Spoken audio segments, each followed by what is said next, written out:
Cryptography, for me, is the perfect excuse to understand the world around us and to dig down into things that we take for granted. A lot of my work is on breaking systems, on taking computer programs, browsers, digital devices, and figuring out all the ways that they could be manipulated in ways that they're not designed to be, and that violate the assumptions of the people who use them and who build them. And yes, this is often demonstrated by showing a security vulnerability, by showing how you can steal someone's data, steal their keys, steal their bitcoins. But for me, it's really about understanding what those systems are really like, what's underneath. And yes, when you understand how the cogs work, and when you go down to the level of atoms, you realize that the abstractions above them are convenient fictions and no more. That's what cryptography is about.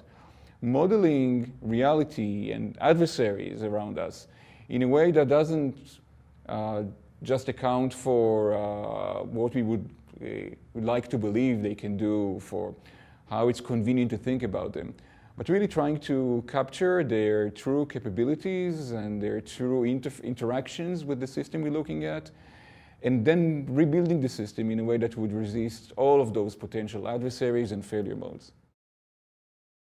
No one should trust Zcash. People should trust logic, math. They should trust what academia has distilled as the true state of affairs in regard to cryptographic schemes and assumptions and models in a process that took decades, if not thousands of years, if you go back to the roots of cryptography. And finally, in this day and age, we have the tools to express, reason about, and critically analyze the protocols that underlie Zcash. People should doubt their security, should scrutinize them. That's why they are in papers, in open source implementations.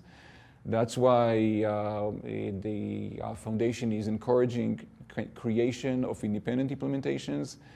And that's why we strive to reduce any kind of centralization.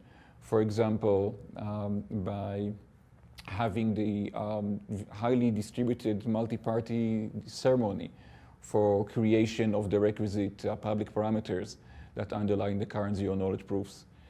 By making sure that all discussions of development are done in, or at least summarized in open GitHub issues that anyone can scrutinize. Yes, of course, development is done by specific people. There is some transient trust placed in them to produce reliable things. But the next stage is to scrutinize that carefully by audits and peer review. I think that the Zcash ecosystem has been doing marvelously well on this side by its extreme transparency, both on the technical and governance sides.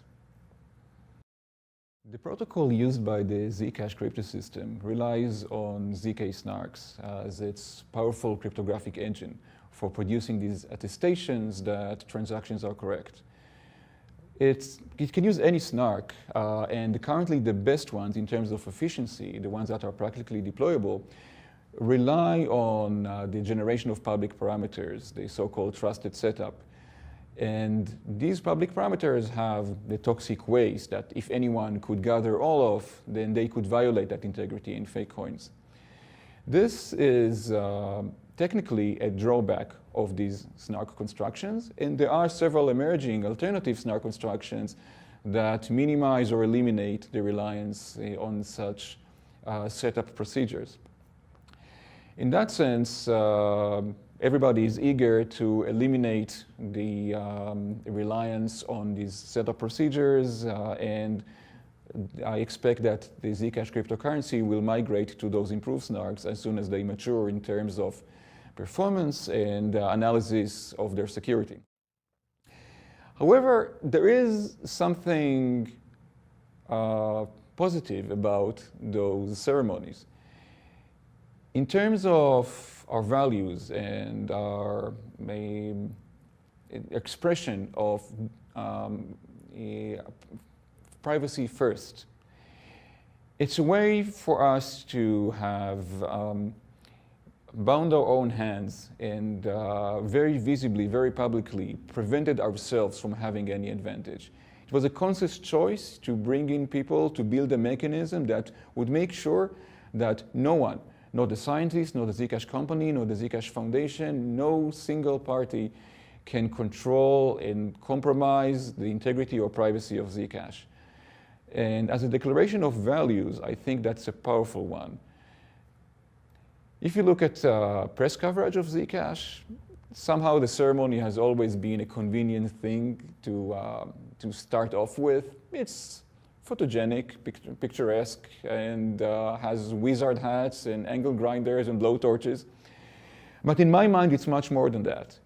It shows that we put our hands and our minds and our time and our money where our mouth is, and committed in the strongest possible way to provide users with the privacy they need unconditionally.